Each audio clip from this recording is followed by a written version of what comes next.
vinculada. ¿Qué significan estos conceptos? ¿Sí?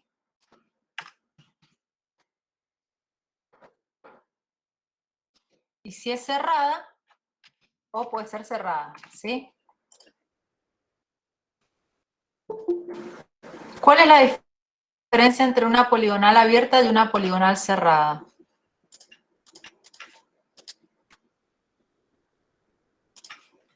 Una poligonal abierta es una sucesión de puntos. No, una poligonal abierta no determina superficie, ¿sí? Una poligonal, recordamos el concepto, es una línea de una sucesión de líneas que se quiebran en puntos. A estos puntos los llamamos vértices, ¿sí? Esto es una poligonal abierta. No necesariamente encierra una superficie, o sea, no encierra una superficie una poligonal abierta, ¿sí? Una poligonal cerrada, uy, sigue entrando gente, y yo tengo que cortar.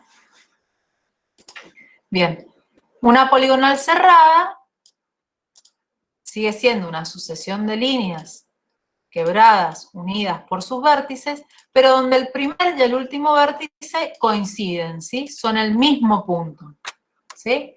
Entonces, cerrada, abierta. Vinculada simplemente quiere decir que conocemos el origen, conocemos las coordenadas del punto y la dirección de la primera línea, ¿sí? Del primer lado. ¿Qué es lo que es la dirección del primer lado? ¿Qué quiero decir cuando digo dirección del primer lado?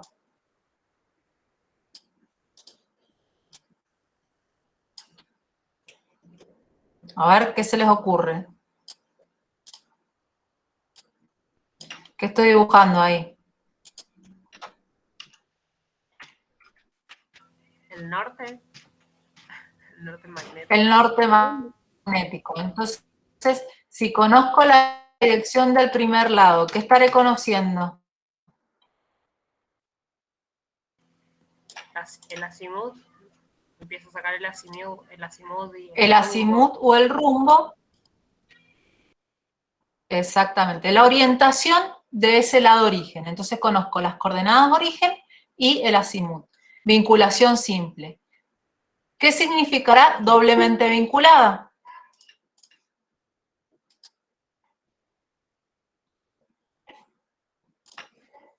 Si en la simple conozco las coordenadas de origen y el rumbo o azimut de origen, entonces en la doblemente vinculada voy a conocer las coordenadas del primer y del último punto, por más que la poligonal sea abierta. De esta manera voy a poder tener un control de mi trabajo, ¿sí? Si yo no conozco las coordenadas del último punto, no tengo forma de controlar que llegué a donde debía llegar, ¿sí? Tengo que confiar en el trabajo que hice, ¿sí?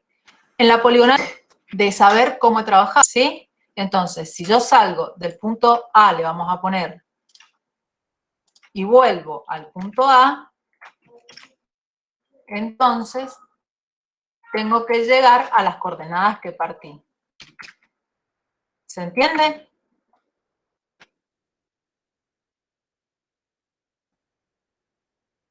Sí, profe. ¿Hasta ahí? Profe, ¿y cómo se verifican Bien, entonces, los polígonos abiertos? sí. Perdón, tengo un delay. No se verifican, ¿sí? Si es abierta de vinculación simple, no se verifican. Hay metodologías para garantizar que estoy midiendo bien, pero no tengo control de cierre, ¿sí? No puedo saber si llegué bien al lugar donde tenía que llegar. Sí o sí debería cerrarle y volver al primer punto para poder hacer ese control.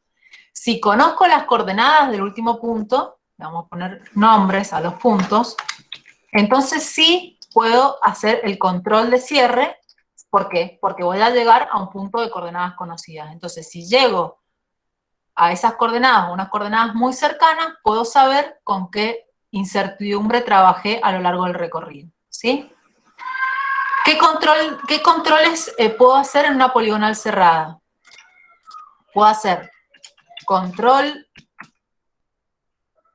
de cierre angular y control de cierre lineal, ¿sí? ¿Cómo realizo cada uno de los controles? A ver si, no me acuerdo si quedó claro en la presentación. Si no, lo agregamos acá.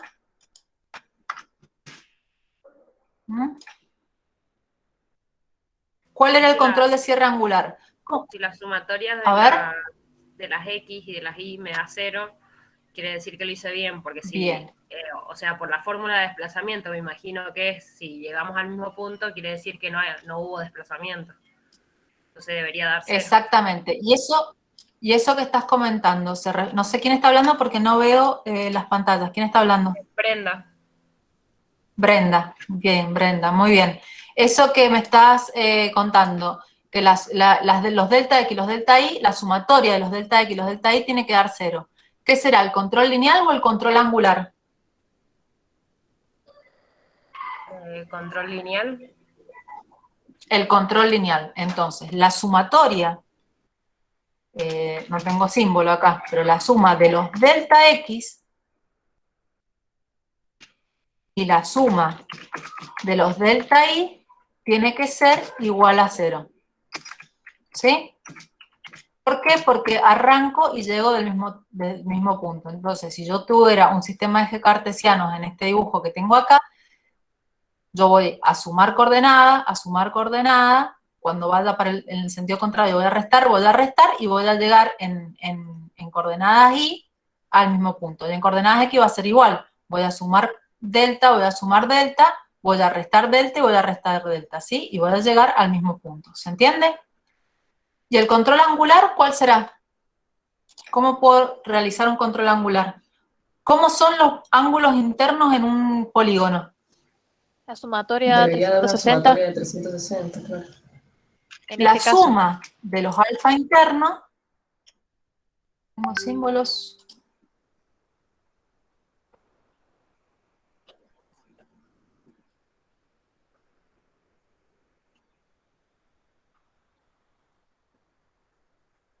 perdón, que estoy media perdida con esto. Bueno, no lo encuentro. De los alfa le vamos a poner, que serían los ángulos internos, debería ser igual en un cuadrado a 360, ¿sí? En un triángulo a 180. Y en uno de X lados, ¿se acuerdan la fórmula? Es 180 por la cantidad de lados menos 2. Entonces, con esa fórmula genérica, ustedes pueden sacar el control angular, la condición del control angular para cualquier tipo de polígono, no importa la cantidad de lados. ¿Sí? Bueno, ¿qué pasa si estas condiciones no se cumplen? ¿Siempre se van a cumplir esas condiciones cuando yo estoy haciendo mediciones de campo?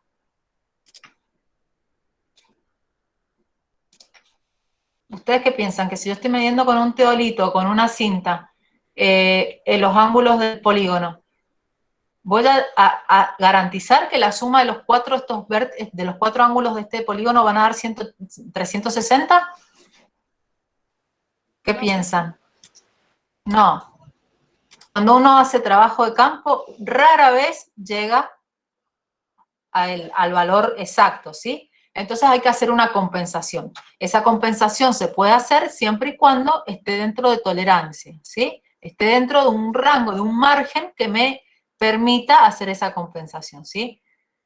Según el tipo del relevamiento que estoy haciendo, van a ser algunos segundos de diferencia con el control de cierre angular y algunos centímetros de diferencia con el control de cierre lineal. ¿Se entiende? ¿Me siguen? Sí, profe. Bien. Esta parte creo que no estaba en la presentación, por eso quise introducir la clase así. Bueno, una poligonal cerrada, una poligonal abierta no, pero una poligonal cerrada la podemos medir de dos maneras, con cinta, de modo expeditivo, que es lo que hicimos la clase pasada, o con teodolito, cinta o estación total, que es lo que hemos visto esta clase de hoy, ¿sí? Les repetí el video de la clase pasada porque el video incluye los dos tipos de relevamiento, ¿sí? Lo que hicimos en la clase pasada, o el primer práctico que hicimos, fue cálculo de poligonal, de una poligonal cerrada, medida con cinta. ¿Se acuerdan que trazamos una diagonal en un polígono cerrado y con esa diagonal nos permitió calcular los ángulos internos del polígono? ¿Sí? Hoy lo que vamos a hacer es un relevamiento con estación total o con teodolito de estas características para poder calcular una poligonal cerrada. La pregunta del millón, ¿para qué me sirve hacer una poligonal? ¿Cuál es el fin de generar una poligonal? ¿Qué quiero medir yo con una poligonal? La superficie. La superficie, ¿no? Superficies, sí, puede ser.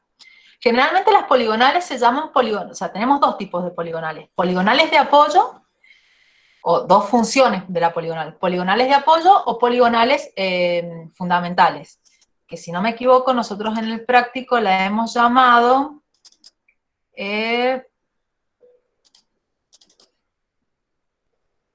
poligonal auxiliar y poligonal principal, así las hemos llamado en el práctico, ¿sí? La poligonal auxiliar se usa como poligonal de apoyo. ¿Qué quiere decir de apoyo? Yo desde esta poligonal que estoy dibujando acá, que es abierta, voy a hacer estación en los vértices de mi poligonal y desde ahí voy a relevar o voy a medir hechos importantes en el terreno que me van a servir a mí para proyectar, ¿sí? Lo mismo en una poligonal cerrada. Una poligonal cerrada puede ser la superficie que quiero medir. Supongamos que esto es un terreno, es un lote, donde yo puedo hacer estación sobre los vértices del polígono, porque es un lote que está abierto, ¿sí? Que no tiene muros.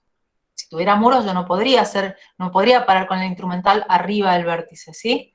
Pero supongamos que está abierto, que no está cerrado físicamente por ningún hecho, puedo hacer estación en cada uno de los vértices y puedo relevar directamente con el teodolito los lados y los valores angulares internos de este polígono, ¿sí? Y así llegar al cálculo de la superficie. También la puedo usar como polígono auxiliar. Supongamos que este es mi polígono auxiliar y que lo que yo quiero relevar va a estar por afuera de mi polígono auxiliar. ¿Por qué por afuera? ¿Qué puede ser? El terreno. El terreno, ¿sí? Este terreno puede estar delimitado por hechos físicos. ¿Qué son hechos físicos? Muros, alambrados, postes de madera, que yo no puedo ubicarme sobre los vértices, no puedo ubicar el instrumental, un trípode sobre el vértice, porque generalmente son más altos de lo que yo puedo llegar. Entonces hago una poligonal auxiliar interna y desde ahí relevo los vértices, que a mí me van a ayudar a representar alguna superficie o algún hecho físico en el papel, ¿sí? O también puede estar por adentro, ¿sí? Mi hecho a representar puede estar por adentro de la poligonal auxiliar, ¿sí? Supongamos que esto sea una construcción, donde yo no puedo hacer estación adentro, pero sí puedo hacer estación afuera, rodearla, y poder relevar los datos importantes, los datos necesarios que yo quiero llevar al papel para poder proyectar, ¿sí? Esas son las funciones de una poligonal. Bien, ¿qué vamos a hacer ahora? Yo les ejemplifiqué en la plataforma, tienen un ejemplo, a ver si los comparto, que también está el video explicativo de este ejemplo, pero le vamos a dar un repaso rápido para ver si tienen dudas de lo que tienen que hacer. Este mismo ejemplo es el que está en el video y es muy parecido al que ustedes tienen que resolver como trabajo práctico, ¿sí? ¿Qué hemos hecho? Hemos relevado el polígono rojo, es nuestro polígono principal, ¿sí? Es nuestro edificio que queremos relevar, y nuestro polígono azul es el polígono auxiliar que usamos para hacer estación y poder llegar a los vértices de interés, porque en los vértices de interés no podemos estacionar el instrumento. ¿Se acuerdan qué es lo que era estacionar? Colocar el instrumento de medida en el punto que yo deseo. Exactamente. ¿Cómo se llama ese punto? Tiene un nombre característico. Topocentro. Topocentro, ¿sí? Entonces, el topocentro es el punto sobre el que yo voy a estacionar el instrumento, y para estacionar el instrumento tengo que hacer coincidir el eje principal del teodolito o del instrumento con la vertical del lugar, ¿sí? Para eso hacíamos dos movimientos, o cumplíamos dos tareas fundamentales: la centración y la nivelación, ¿sí? Bueno, en eso repasan los videos, que está, creo que bastante bien explicado. Cualquier duda me preguntan si hay dudas puntuales. Entonces, ¿qué hicimos? Vamos a acercar.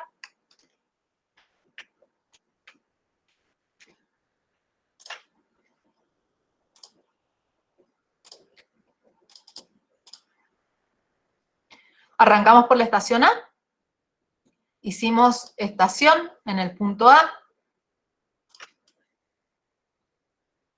Y haciendo estación en el punto A, pudimos bisectar el punto B, es decir, poner nuestro teodolito orientado hacia B, nuestro ocular orientado hacia B, donde había un ayudante con un jalón, para que yo pudiera ver la estaca que estaba marcando el punto B, y orientándonos hacia el punto B, hicimos una lectura sobre el limbo horizontal, ¿sí? En primera posición. Luego hicimos una lectura hacia el punto 1, que es mi punto de interés, o sea, giramos el instrumento, hicimos una lectura hacia el punto 1, y hicimos una lectura hacia el punto D, ¿sí?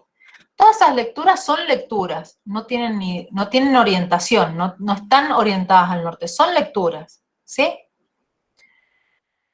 ¿Saben? ¿Vieron los videos de Bessel? ¿Se los subí los videos de Bessel?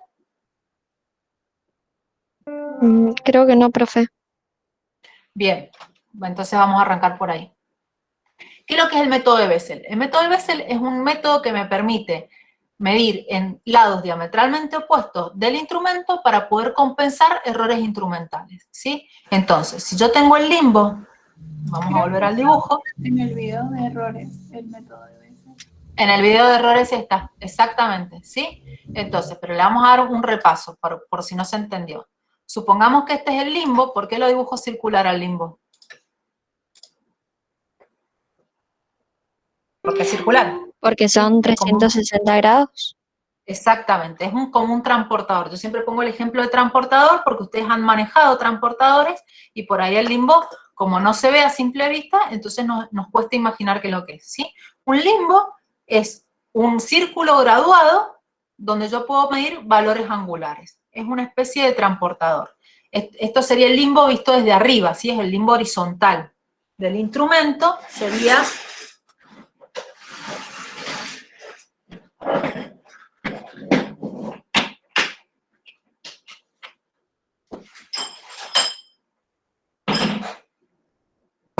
A ver si se ve ahí. A ver qué están viendo, no están viendo nada.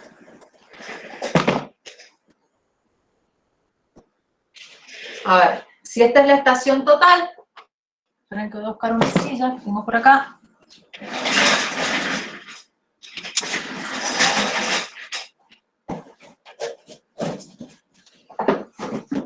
Bueno, supongamos que este es el trípode, ¿no? Si esta es la estación total, a ver, ahí se ve un poco mejor. Sí, profe. Sí, profe. Bien. Esta es la estación total que gira en sentido horizontal alrededor del eje principal. Aquí abajo, ¿sí? Aquí abajo está el limbo, horizontalmente, ¿sí? Entonces, eso que yo les muestro en la pantalla es visto desde acá arriba. ¿Se entiende? Eso sería el limbo visto desde arriba.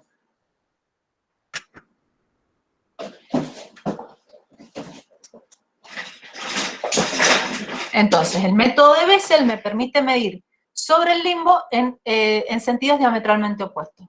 Si este es el centro del limbo,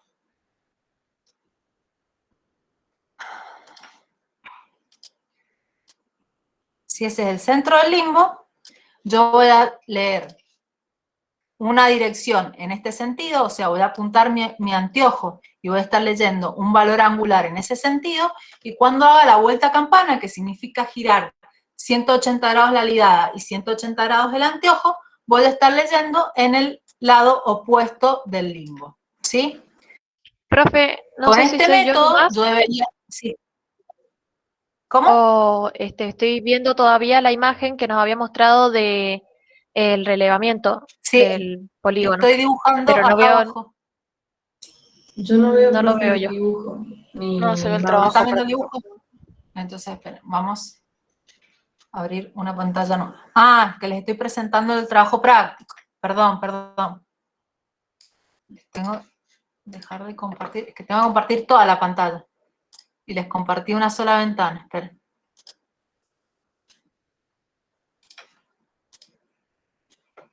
Ahora sí. ¿Ahora sí?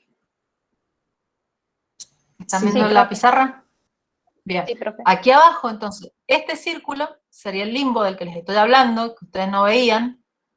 Yo les hablaba y ustedes no saben de qué les estaba hablando. Ese sería el limbo visto desde arriba. Yo apunto en una dirección y voy a leer ese valor angular en la dirección, y cuando dé vuelta a campana voy a leer en el sentido diametralmente opuesto al que estaba leyendo en primera posición, ¿sí? Fíjense que acá yo lo he dibujado a propósito, exageradamente, que no hay 180 grados. Entre la primera posición y la segunda posición deberían diferir 180 grados. Como el instrumento está afectado de errores instrumentales, entonces estas dos medidas no me difieren de 180 grados. Las tengo que promediar, tengo que calcular el Bessel para sacar la lectura promedio, y esa es la lectura que voy a anotar como lectura compensada en mi planilla, ¿sí? Entonces, fíjense que yo al punto A leí en primera posición 328 grados, 4 minutos 30 segundos, leí el punto B, el punto 1, el punto D, hice vuelta a campana y volví a leer el punto D, el punto 1 y el punto B. En esa segunda posición leí 148, 26 minutos, 0 segundos, ¿sí? Si se fijan, los grados sí difieren 180 grados, pero los minutos y los segundos no. Entonces, los minutos y los segundos los tengo que promediar para poder calcular la lectura compensada. ¿Cómo promediamos esos segundos? Vamos a hacer un dibujo más exagerado, ¿sí? Supongamos que en primera posición hice esta lectura. En primera posición vamos a poner que leímos 30 grados, 30 minutos.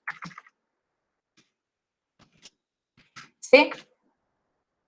En segunda posición, ¿qué debería haber leído yo?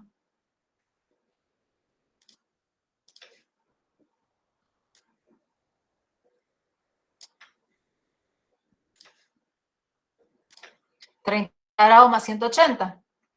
O sea, 210 grados, 30 minutos. Pero no leí eso, porque el teolito está afectado de errores. ¿Qué leí? No sé, 210 grados, 40 minutos, ¿sí? O sea, tengo 10 minutos de error. Esto es muy exagerado, chicos, son segundos de error lo que yo tengo que tener, pero para poder ejemplificárselos, se los exagero, ¿sí? Entonces, ¿qué tengo que hacer? Promediar la lectura en primera posición con la lectura en segunda posición, ¿sí? Entonces, si ustedes tienen los 180 grados perfectos de la segunda posición, lo que deberían obtener como lectura buena, lo vamos a hacer con color verde, perdón. Con color verde vamos a hacer la lectura compensada, que sería el promedio entre las dos lecturas, ¿sí? Entonces, ¿qué quiere decir? A la primera posición le voy a sumar la mitad del error que cometí, y a la segunda posición le voy a restar la mitad del error que cometí. ¿Cuál es el error que cometí entre primera y segunda posición? 10 minutos. 10 minutos. Entonces, le tengo que la mitad serían 5 minutos. Le vamos a sumar a la primera posición 5 minutos, 30 grados, 35 minutos. Y en segunda posición le vamos a restar los 5 minutos. ¿Sí? ¿Cuánto me va a quedar?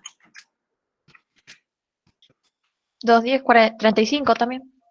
2, 10, 35. Y ahí sí, las dos lecturas difieren 180 grados. ¿Se entendió? Sí, profe. Bien. ¿Cómo lo hago esto en la calculadora? De manera rápida. Sumo minutos, o sea, primero me fijo que los grados efectivamente me difieran 180 grados. Y sumo minutos y segundos, o sea, pongo 0 grados, 30 minutos, 0 segundos, 0 grados, 40 minutos, 0 segundos. Hago la suma y lo divido por 2.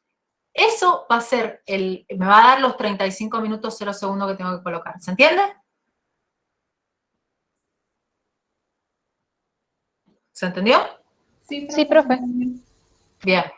Y siempre la lectura compensada va a ser la lectura en primera posición. Bueno, eso es lo que tienen que hacer para cada uno de los valores leídos en campaña, ¿sí? Primero que nada, calcular las lecturas compensadas, ¿sí?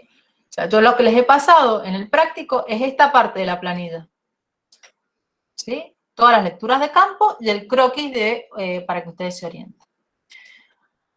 Como segundo paso, lo que vamos a hacer es calcular la poligonal auxiliar, es decir, la poligonal azul. ¿Qué vamos a calcular? Vamos a calcular el error primero, vamos a calcular los ángulos internos, ¿sí? Entonces, vamos a transcribir las lecturas compensadas solamente de la poligonal auxiliar, de los puntos A, B, C y D, ¿sí? Copiadas las lecturas compensadas, puedo calcular el ángulo interno en cada uno de los vértices. Entonces, el ángulo interno en A va a ser la lectura AB menos la lectura AD, ¿sí? 328 minutos segundo menos 244 minutos segundo me va a dar el ángulo interno en ese punto, ¿sí? Con B, con C y con D hago lo mismo. Una vez que tengo los ángulos internos, hago la sumatoria. Esa sumatoria me tiene que dar cercana a 360 grados. Como no me da 360 grados, me da un error de 13 minutos, también está exagerado esto, tienen que ser poquitos minutos, 2, 3 minutos como mucho. Esos 13 minutos los vamos a compensar. Aquí tengo una fórmula de tolerancia, o sea, vamos a ver si ese error está dentro de tolerancia. La tolerancia en este caso es 1 minuto por la raíz de n. N es el número de lados. Si está dentro de esa tolerancia, entonces puedo compensar este valor angular. ¿Cómo lo voy a compensar? Voy a dividir ese error dividido los 4 valores angulares y se los voy a sumar o restar a cada uno de ellos según corresponda.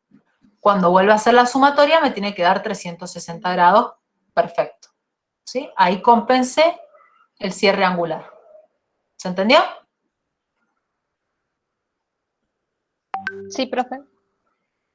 Bueno, vamos al cálculo de los azimutes que puede llegar a ser lo más difícil, ¿sí?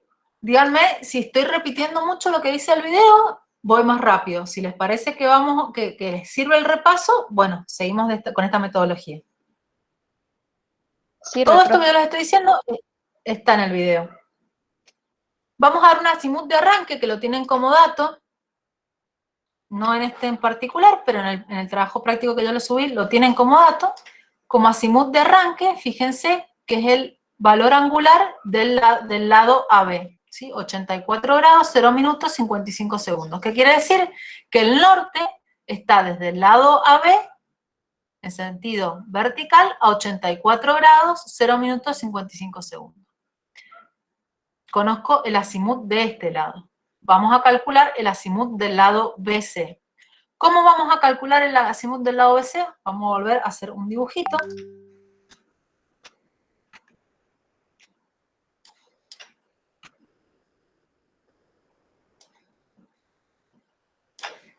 Dijimos que teníamos el lado AB y el lado BC. A ver qué orientación tiene el BC para hacérselos igual. para el otro lado. ¿Mm?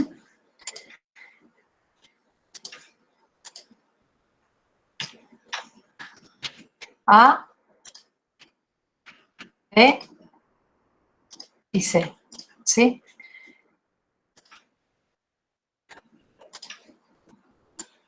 Dice que este lado,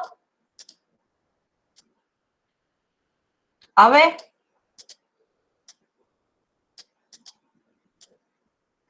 tiene un azimut de 84 grados, ¿sí?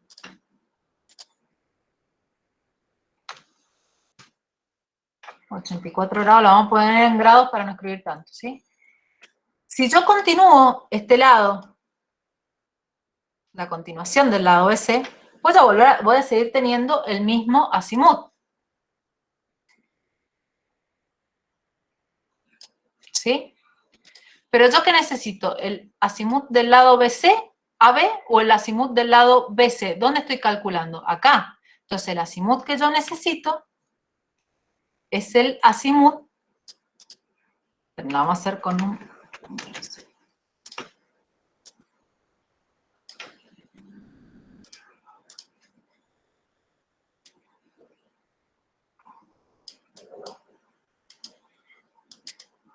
Ese azimut es el que yo necesito. ¿Y por qué ese azimut? Porque yo como dato tengo el ángulo interno. ¿Mm?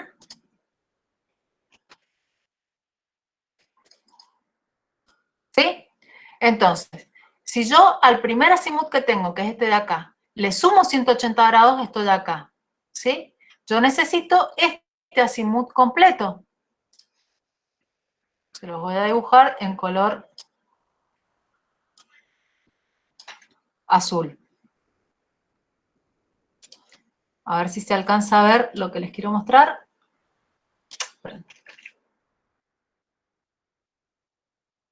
Ese azimut es el que yo necesito. Entonces, si yo al azimut anterior le sumo 180 grados y le sumo el ángulo interno, voy a estar encontrando el azimut de la línea BC. ¿Sí? ¿Se entendió? Sí, Sí, profe. profe. Entonces, el azimut de un lado, le vamos a poner el azimut 2, 3, es el azimut anterior, sería el 1, 2, más menos 180 grados, más el alfa interno. ¿Entendió? ¿Por qué más menos? ¿Qué pasa si mi azimut anterior mide 240 grados? Y le sumo 180. Pasa a 360. Claro, se pasa de 360. Entonces, en ese caso, le voy a restar 180 grados y le voy a sumar el alfa interno. ¿Se entendió? ¿Cómo es el cálculo de los azimutes? Sí, profe. Perfecto. Una vez que calculé todos los azimuts, voy a poder calcular los delta X y los delta Y. Para eso me voy a transcribir las distancias medidas que las tengo acá en la planilla de campo. ¿Sí? Acá en la última columna tengo las distancias medidas entre los puntos. Entonces, aplicando las fórmulas, que no sé si las habíamos visto, sí, en el video están explicadas, las fórmulas que dice que el delta X es la distancia por el coseno del azimut, voy a calcular la delta X, y el delta Y es la distancia por el seno del azimut. Calculo todos los delta X y calculo la sumatoria de los delta X y las de los delta Y, ¿sí? Esa sumatoria me debería dar 0. Lógicamente no me da 0, pero fíjense que bien hemos medido, ¿sí? Hemos llegado con un error de 6 décimas de milímetro, perdón, acá este es el error. A ver si lo puedo seleccionar. Ese.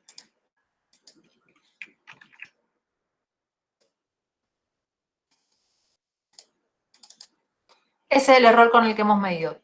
Casi 4 centímetros en X y 2 centímetros, 3 en Y. ¿Sí? Entonces, esos errores hay que compensarlos linealmente para poder llegar al cierre lineal. ¿Cómo los vamos a compensar? Bueno, hay una fórmula que está expresada en la teoría que dice que la podemos expresar en función de las longitudes de los lados. En este caso, el polígono es bastante parejo, digamos, los lados y los valores angulares son bastante parecidos, pero en el ejercicio que yo les subí, tenemos dos lados muy largos y dos lados muy cortos. Entonces, vamos a aplicar mayor error a los lados a donde medimos más distancia, que es donde deberíamos haber cometido más error, y vamos a aplicarle menos de corrección a los lados más cortos, que es donde deberíamos haber aplicado menos error. La compensación esa está en función de los delta X y los delta Y, y no tengo la fórmula acá a mano, pero está expresada en el apunte.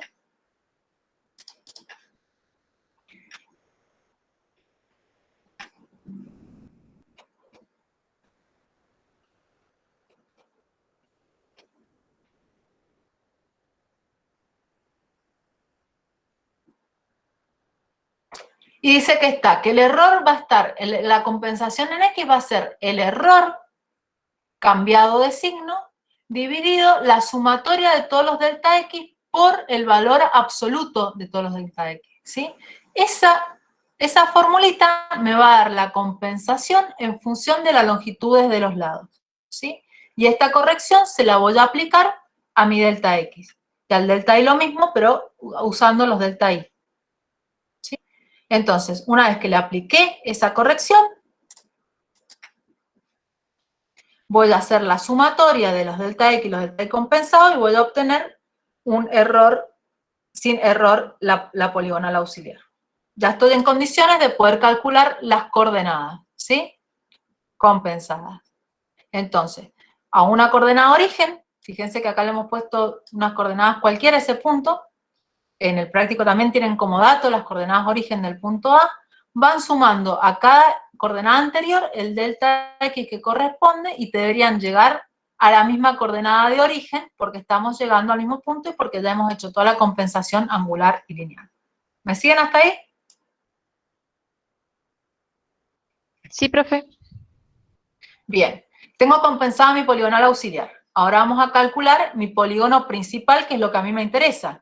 ¿Qué me interesa de este polígono principal? Conocer los ángulos internos, la longitud de los lados, y la orientación y la superficie, ¿sí?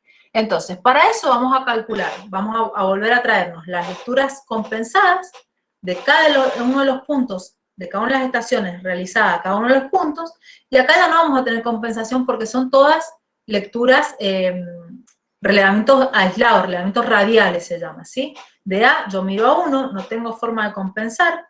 De B yo miro a 2, no tengo forma de compensar. De C miro a 3, no tengo forma de compensar. Y D es el mismo punto que 4, ¿sí? Se utilizó el mismo punto para hacer estación. Entonces, voy a poder calcular los ángulos internos según las observaciones de la planilla y el azimut de cada una de estas líneas de la estación, del punto de estación a cada uno de los puntos del polígono principal. Una vez que tengo las coordenadas, voy a poder calcular las longitudes de los lados. ¿Cómo las voy a calcular? Esto ya lo saben hacer porque ya lo han hecho. ¿Sí? Tienen una planilla de coordenadas, ya directamente tienen coordenadas de punto. Entonces, pasando en limpio las coordenadas, ¿cómo van a calcular la longitud de cada uno de los lados? Con las coordenadas en X y en Y sacando la diagonal. Exactamente, por Pitágoras, ¿sí? Delta X al cuadrado más delta Y al cuadrado, raíz cuadrada. Eso me da la longitud del lado en cuestión, ¿sí? ¿El rumbo cómo lo vamos a sacar?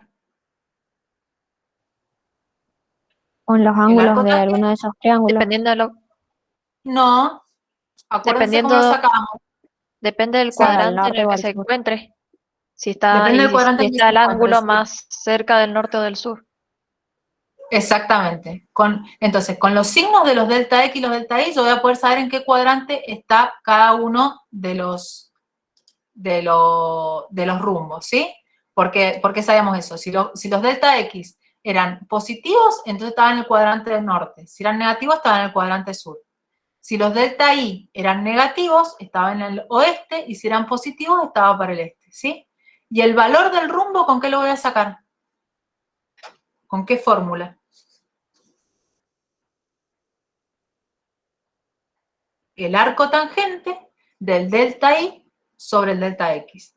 Eso me va a dar el valor angular, el valor angular del rumbo. ¿Sí? Y ahora sí, con esos rumbos voy a poder calcular los ángulos internos. ¿Sí? ¿Cómo voy a calcular los ángulos internos? Y haciendo la inversa de lo que hicimos recién. Parecido a esto, pero al revés. Yo voy a conocer el rumbo de la línea BC, por ejemplo, vamos a ponerle, en vez de ABC, va a ser 1, 2 y 3, ¿sí? Entonces yo voy a conocer, vamos a dibujar con naranja, voy a conocer este rumbo, ¿y qué otro rumbo voy a conocer?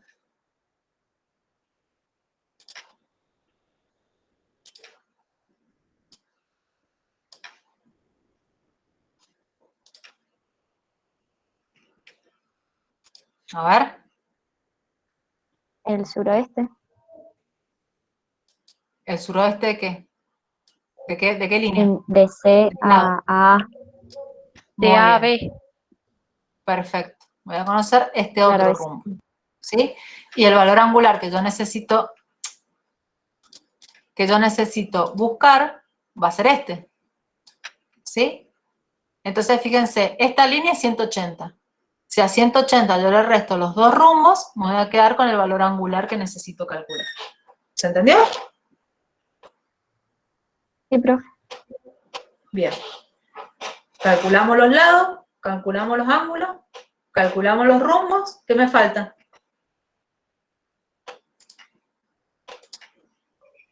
La superficie. Exacto. ¿Y cómo vamos a calcular la superficie? Por el teorema de los trapecios, que lo saben aplicar perfectamente y que van a llegar al doble de la superficie. ¿Sí? Bueno, profe. Bueno, eso sería lo que deberían resolver.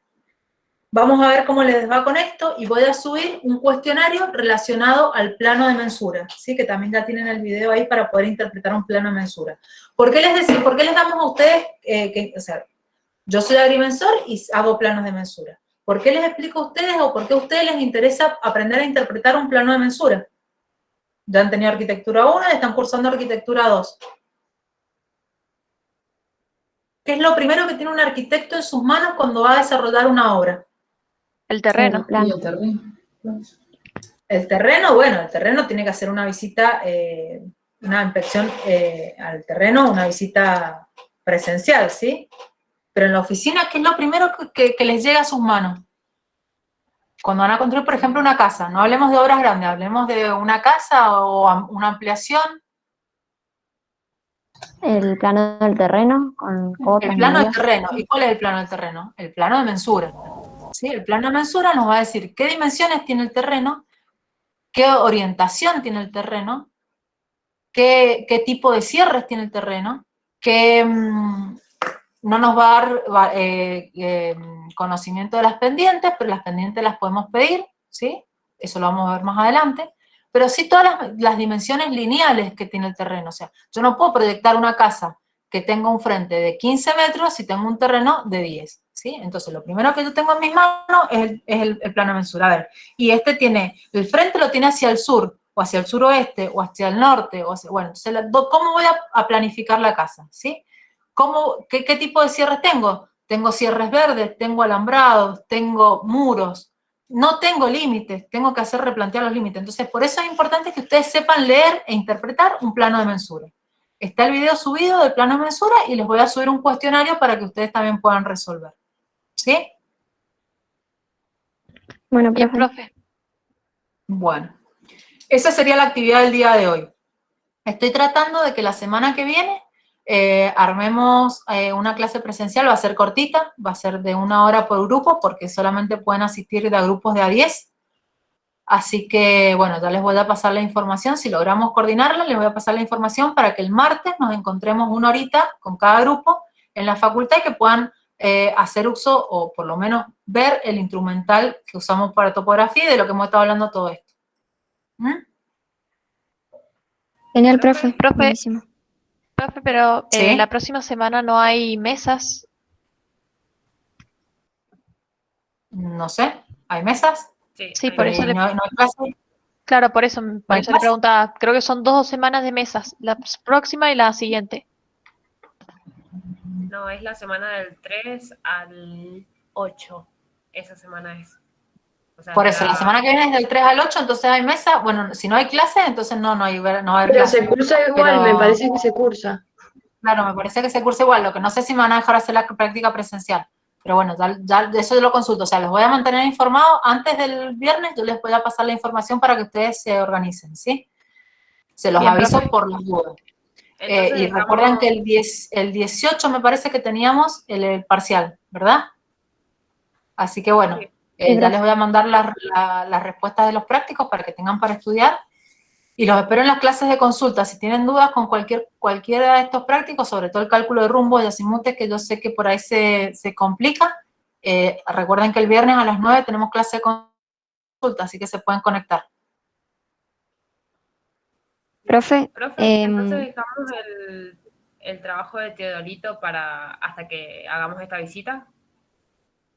No, vayan presentando la parte que ya tenemos, que es la parte que es completar el formulario ese, el cuestionario ese, eso lo pueden ir presentando. Lo que va a quedar para después va a ser el informe de campo, si es que logramos hacer la práctica de campo, ¿sí? Quedan los últimos 3 puntos de ese trabajo, del trabajo de Teodorito. Claro, esos 3 puntos no los desarrollen, Bien. presenten hasta el punto 4, creo que es. Sí, creo que sí. 3, profe, creo.